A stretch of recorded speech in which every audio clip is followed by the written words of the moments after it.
Good afternoon and good morning. It's Mark Johnson from Loyalty360. I want to welcome you back to our new interview series, the Loyalty360 Executive Spotlight. These conversations will be with some of the leading minds and personalities who are driving success within the most revered and successful customer loyalty programs in the market today, all of whom are members of Loyalty360.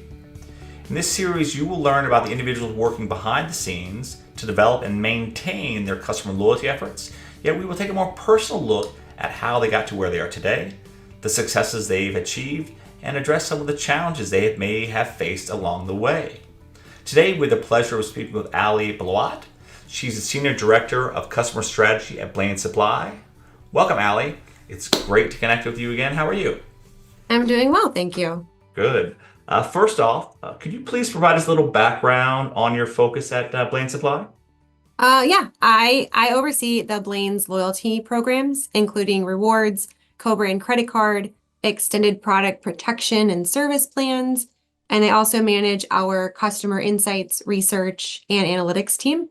My team sort of represents the voice of the customer for strategic and department level initiatives. And we really are trying to ensure that all business units understand who our customers are and who we're targeting and want to grow with through wallet share, trips, and new customers. Excellent. And how does Blain Supply work to meet the evolving needs and expectations of today's customers? Yeah, we leverage post-purchase surveys and some other first-party research to understand how our customers are expecting their experience to be at Blain's, and we track that over time to learn how those expectations are changing. We're also leaning into our vendor partners, our store teams, our contact center team to really learn where we might be falling behind or where there might be friction in our customers' experience today and what's the most important thing to our neighbors, our customers. Yeah. Okay, excellent. And how does the customer loyalty program play into meeting those needs and expectations? So the loyalty program kind of works in two ways to support our customer needs. On one hand, it's getting us access to better quality data so we can do more robust analytics on loyalty members. Many of the expectations from our customers kind of land in the world of enhancing that experience or doing more personalization. And our loyalty data allows us to do that. It helps us to communicate better through our owned channels, and we get higher engagement. Our rewards customers are also looking to be rewarded for their loyalty. So that's kind of more the second objective of the program, to keep our neighbors coming back and choosing us for more solutions. And we can't really afford to disappoint our members, so we really use the program for both everyday value and surprise and delight to keep them coming back. Okay, excellent.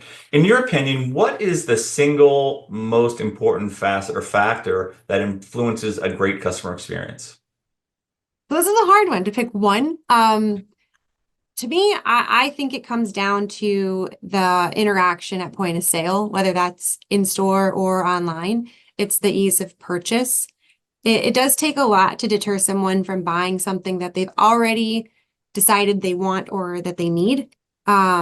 If they took the time to do the research, they took the time to go to the store or to go to the website, they looked at all the different retailers and different prices, sizes, colors, availability of the item, and they selected their product, they added it to their cart, they're going to get to checkout. It'll take quite a bit to get them to not get to checkout if they've already done all of that work.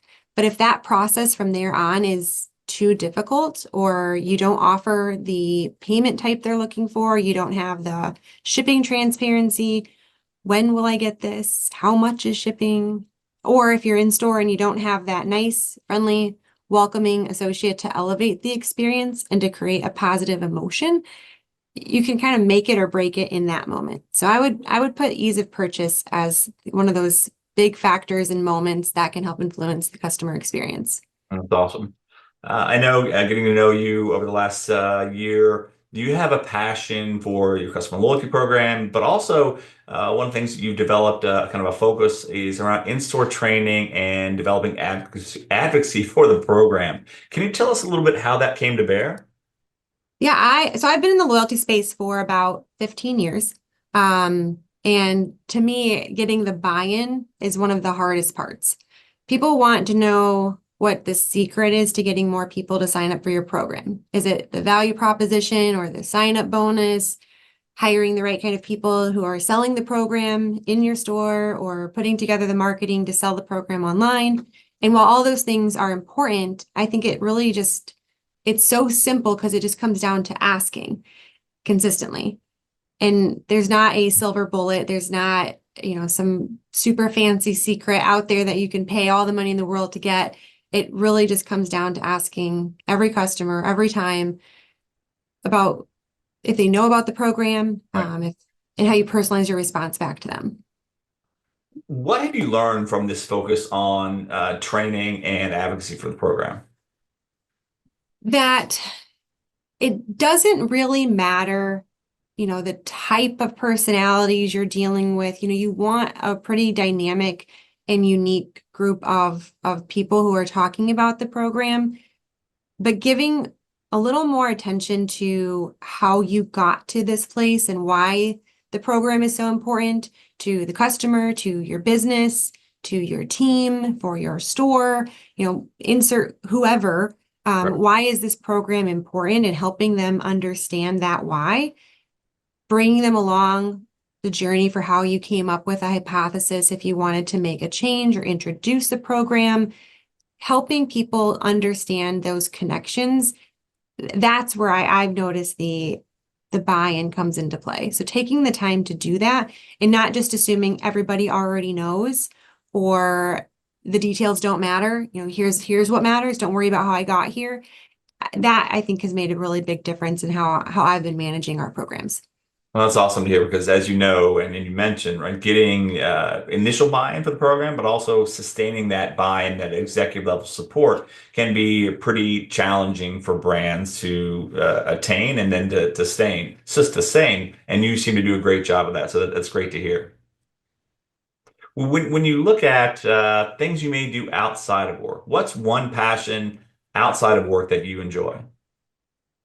Well, right now in my current stage of life, my hobbies have sort of become taking my children to wherever they want to go.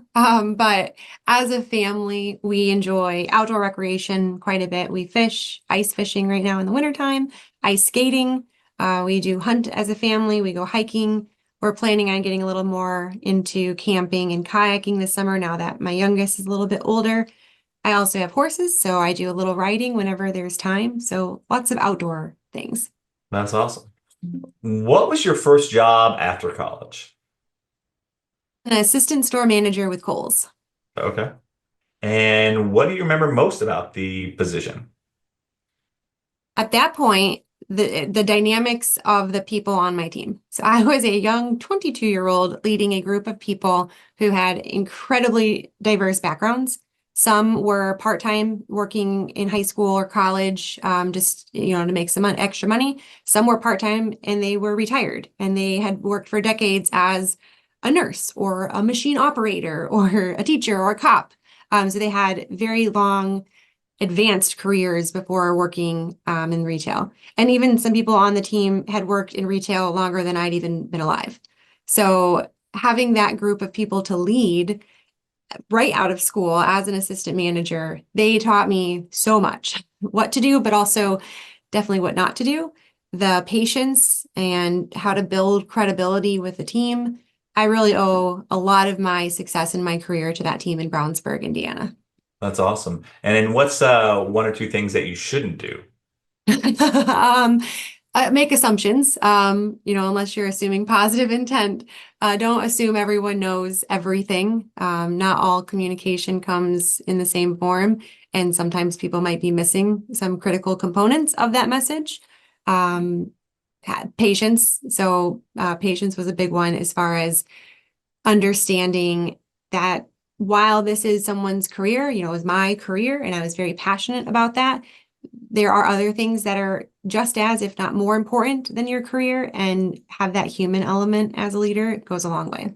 That's awesome. Along those lines, what's the best work advice you've ever been given?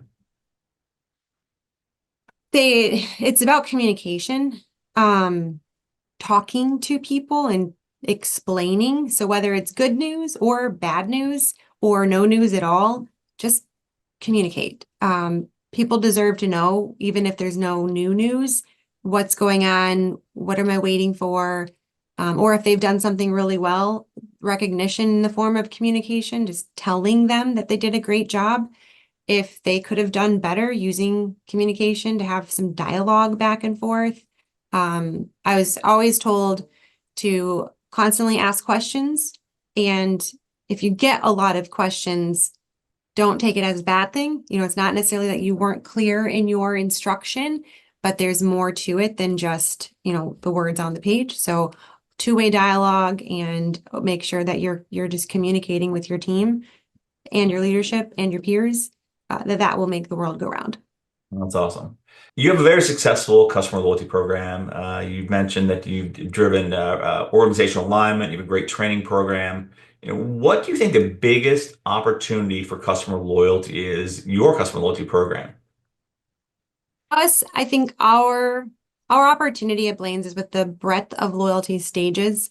So we have, a lot of customers who shop us weekly for consumable type goods that need replenished. But then we have other customers who shop 2 to 3 times a year more for weather related or seasonal goods. We've got people who come to us just for Toyland, or people who come to us only when the sun comes out for the first time in spring.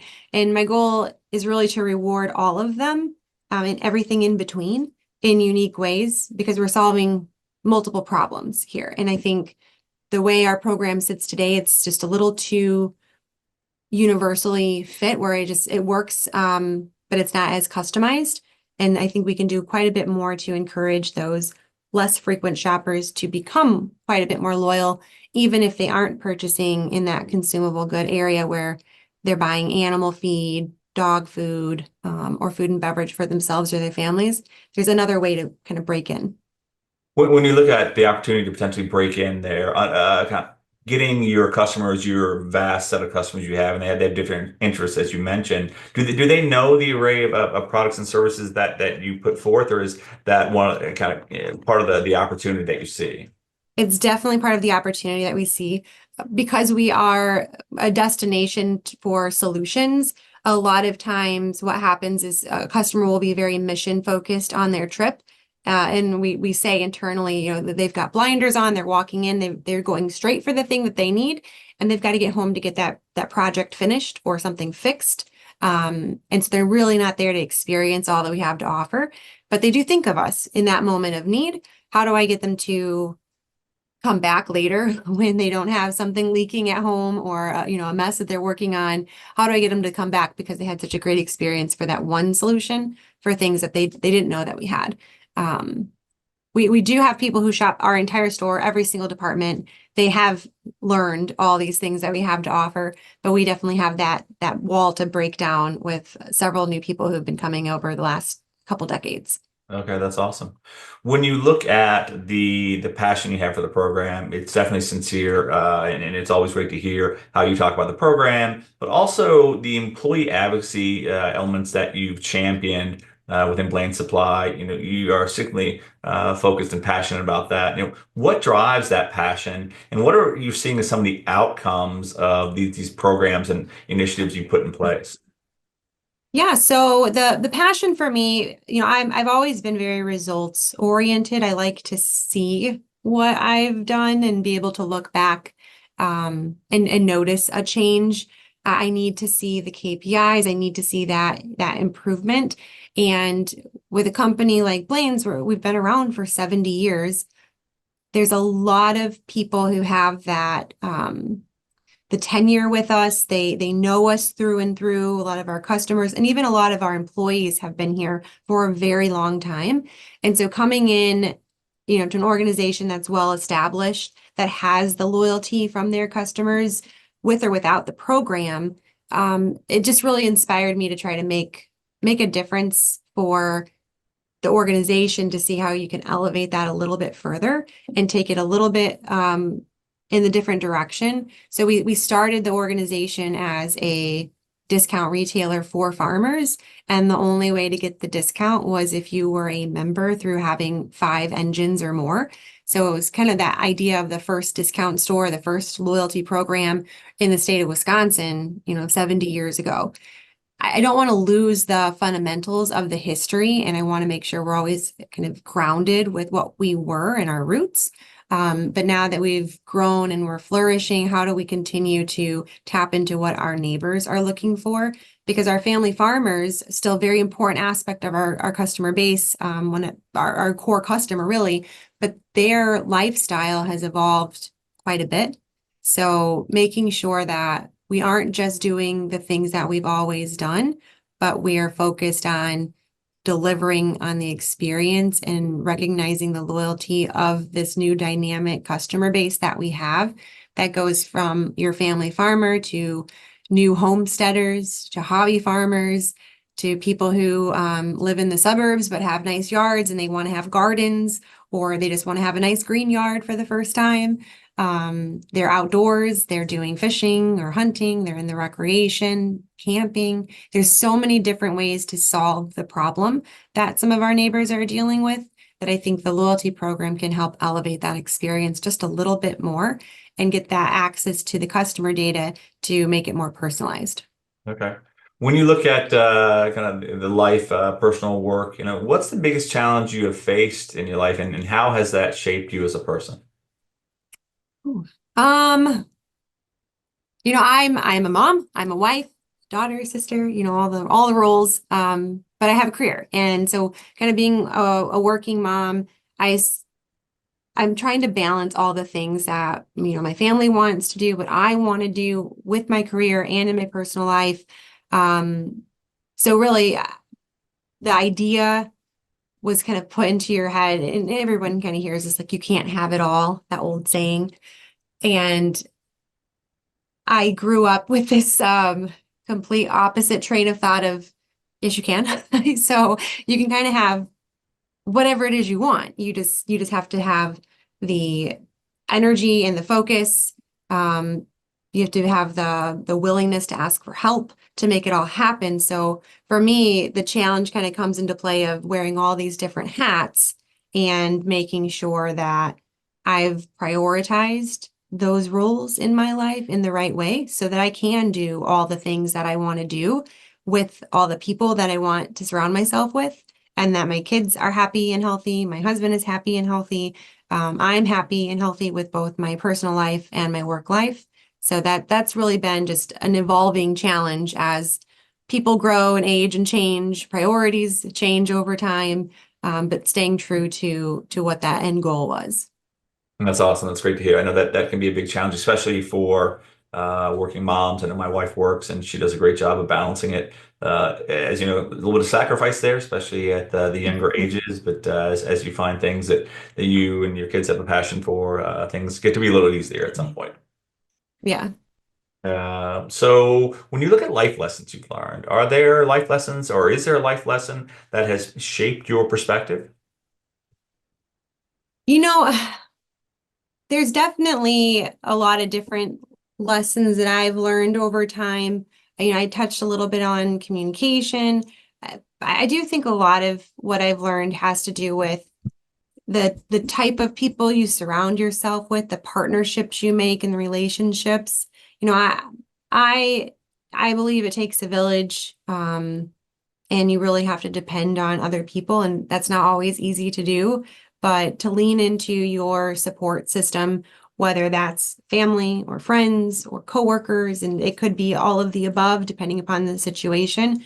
But being open and honest and just like I said, communicating when you need help, communicating when um, you're behind or when you're moving too fast or you have too much on your plate, and being able to reprioritize all of those things. You have to take time for yourself, but you also need to make sure you're um, not going down that path alone. Yep. Take the time you need, but count on the people around you. Yeah, no, that's one of my biggest challenges is asking for help and Hmm. then feeling like you're disappointing someone, right? Especially Yeah. kids. and not realizing they may not realize how busy you are, but Right. also being able to realize how busy they are as well too. Just kind of that reciprocity that can be very important. Yeah. You've driven change within your organization. How have you done that so successfully? Especially when you look at championing the customer loyalty efforts and the programs that you have. Yeah, so we are in that right now, the change, we want to change the way we not only see things, but also the way that we do things. So we're trying to make some pretty big changes here at Blain's. Some of that comes in the form of new leadership, some comes in the form of new priorities. But what's been working for me is bringing those business partners and the leadership kind of along for the ride, sharing data that informed a hypothesis, if there was any insight or conversation that was had with a customer or through survey or focus groups, explaining that data a little bit in more detail, how any new tactics are performing. Everyone wants to know the KPIs and wants to know what our goals are, and are we on track to reach those things? If there are setbacks, why, what happened? And then really leaning into the subject matter expert for products, for marketing. My team, we are the customer strategy. So we will offer suggestions or thought starters. We need to get the conversation going. So we usually come in pretty strong with who the customer is, what's the problem we're trying to solve, what does that customer target need or want from this category or brand, but then leaning into the experts there for recommending the actual tactics and making Okay. sure those will ladder up to the strategy. That's awesome. That can be a big challenge too, is having the strategy, especially if you're working internal teams, external teams on strategy, that it can be somewhat Yeah. arduous to be able to implement everything in the timely manner that maybe the Mhm. consultant or the strategy team developed. But and again, it gets back to having that alignment internally, which you seem to do an amazing job of driving, and obviously that can help champion the efforts that you put forward, especially when they have measurable results as you've alluded to. Like, thank you. Yeah, absolutely. So when you look at your career success, what are a couple of things that you're most proud of? The partnerships for sure. People, it's probably a quick response that most people will say is the people. I really like to get to know who I'm working with on a little bit more of a personal level. What makes them tick, what's important to them, where are they rushing off to, what else might be on their mind when we're having these conversations, and if we're scheduling meetings and they can't attend or whatever. Just having that relationship with the people on the team, that has helped me, quite a bit. Um, I don't know. I've launched a lot of really cool things. So I've launched rewards programs. I was part of creating an associate level recognition program in my past, revamping rewards or credit programs, testing new components of customer experience through digital enhancements or new things that are kind of coming into the website or the customer journey. Always love doing focus groups and research and learning exactly what our customers are looking for, a little more unbiased, if you can get to that. All those things are really invigorating and enjoyable for me, and I get to do all of those in my role at Blaine's. That's awesome. If you could go back in time and change one thing about your life, what would that be and why? That's a tough one. I'm very happy with everything, where all landed for me. But one thing that, I've learned about myself since, even childhood is that I kind of move at 100 miles an hour all the time. I'm always on go. My mind is usually 2 or 3 steps ahead of the conversation. I'm not super present in the moment. And so I tend to miss some details, or, I might hear you, but I'm not really listening at times. So I would probably try to go back and just slow down a little, live a little bit more in the moment, or at least write things down more so that I can remember better now as an adult. Recalling memories with my grandparents or conversations I had with someone 2 or 3 years ago. It's there, but it's not all there. So, if I could go back, it would be slow down. That's awesome. I commiserate with that as well. I have attention issues always, and I try to slow down and put the devices away and be more present and spend more time. Like Hmm. on vacation, like this last vacation I had, no devices, and that Yeah, felt good. So, but it's hard to do that sometimes. it's hard. Yeah. Yeah. You championed the whole loyalty program, the training program around customer loyalty. Is there another change that you would like to bring to the workplace? What would that be potentially and why? Hmm. One like the low hanging one that's not real, but it would be great. Pet friendly. Wouldn't that be awesome if you could bring your dog to work or your cat? But in real speak here, I would say part of your regular weekly schedule is could we as a workforce kind of protect time for development, whether it's like sponsored by the employer or it's individual time, but development for like leadership skills, for management, like project management, or any other skills that generally come with time in the position or on the job. But, as you're maturing in your career, sometimes it's nice to have that structure to close the gap on the skill set of some of the people who have high potential. So how do you protect that time? And we're all moving quickly. We all have tons and tons of meetings, and in between meetings, we're trying to get all this work done. So we kind of put development on the back burner throughout the year. It usually starts off strong and then quickly trickles out of priorities. But I would love to see the workforce protect a little bit more time for that development. Okay, that's a good focus. I know that can be a challenge. A lot of the avant-garde tech companies have that 10% of the work fee week can be just thinking right and being creative and strategizing. This is a little bit Yeah. different. Having that time for development as well, whether it's taking classes, because there is a balance too, especially for those who want to learn. I know some people don't have an interest in continual learning, right? They're kind of a fixed mindset, but for those who actually have like the passion and desire to learn and better themselves, finding time to help them achieve that can be a big challenge. Yeah. Book. Is there a book or a podcast that you recommend to your colleagues? Oh, interesting. Well, I'm into I read a lot, but I read more fiction books than I do anything. But I do recommend getting into some of the fictional stories, whether it's in sci-fi or fantasy or romance. Having an outlet of um, just letting your imagination kind of run wild. So, right now, today is or maybe this week, I would say, is the day the third book in one of the more popular series was released. So if you Okay. haven't read the Fourth Wing, Iron Flame, and now Onyx Storm series, that's top of mind this week for me.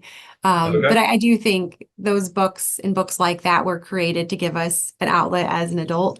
We grew up with those kinds of stories as kids, and now they're a little more elevated and mature for all of us to think more like the real world that doesn't actually exist. So it's a nice outlet. Awesome. Since you've been a member of Loyalty360, you've been quite active. What do you like about the association? What have you found value in? And is there something that you maybe would like to see a little bit more of? I really like the roundtables, hearing from people who are in similar roles as mine and kind of bringing forth what they're doing in their organization, even if it's in a totally different industry. So I really enjoyed the roundtables and the different topics that come up. As far as kind of seeing more, this year I'm really hoping to get to the conference to see some more people in person and make some of those connections face to face. That will go a long way for me, is just to be able to have that new relationship with somebody in person, share contact information, get to know everybody a little bit better versus just talking about the one topic at hand in the roundtable. So I don't know if there's a way to do social hours or anything where we're not necessarily talking about a structured topic, but we can get to know each other a little bit better on more of that social side. We do. We have a great brand only, member only networking event, video games and bowling, I think we did Oh, last that's year. cool. Yeah. Yeah, so you definitely, you're coming. I think we got you on a panel, and yeah, yes, you actually have extra gift cards from Oh, for last year from Andretti. That's where we do it. So very cool. this whole stack that'll be more card time. So it should be good. Um, Nice. what is one question you would like to ask from another individual who runs a customer? Is there one kind of pressing question you have right now? Um, I mean, I go right to kind of the KPIs and the data. On the data side, I would want to know, what else are they tapping into their loyalty data to help inform for the rest of the business? What I mentioned what Blain's and a lot of other places that I've talked to, we leverage the loyalty program to collect more zero party and some first party customer data to do a little bit more personalization with. That's kind of where it's been more, I think, more pigeonholed. So I'd love to know what else are you guys doing with the data there from a customer perspective? What else are you using it to inform within the business? Okay. And last question we have, we like to end these with words of advice for someone new or somewhat new, relatively new to the customer loyalty industry. What would you recommend to them for those who are looking to elevate the customer experience and do something unique for their program? What's a piece of advice you could give them? I will bring it back to the customer every time. You need to know who you're focused on, who is your customer, and is that the group that you want to grow with? What is it that you want from them? Is it more items in their cart, more trips to your store or your site? And then kind of identifying that as the problem you're trying to solve for your business. But then you also have to identify what's the problem you want to solve for your customer, and can those be solved with the same solution? But really the foundation of all of that is to know the who. So take the time to really learn who that person is or that group of people are, understand their needs and their wants, understand where there's friction, understand that problem that you think your company can solve for them, and then work into the business problem. Aly, thank you very much for taking the time to speak with us today in our Executive Spotlight series. It was great to hear about your passion and also some of the things that you do in your personal life. It seems to be that you put 100% into everything that you do. We definitely appreciate you taking the time to share your advice with our listeners and look forward to learning more from you and your team in the future. So thank you very much for taking the time today. Thank you for having me. Absolutely. Also, I wanted to take the time to thank everyone for listening today to this edition of our Executive Spotlight. Please be sure to join us back every Saturday for another edition, and make sure you sign up for our podcast series and subscribe to our YouTube channel to stay up to date on all things customer loyalty. Until then, have a wonderful day.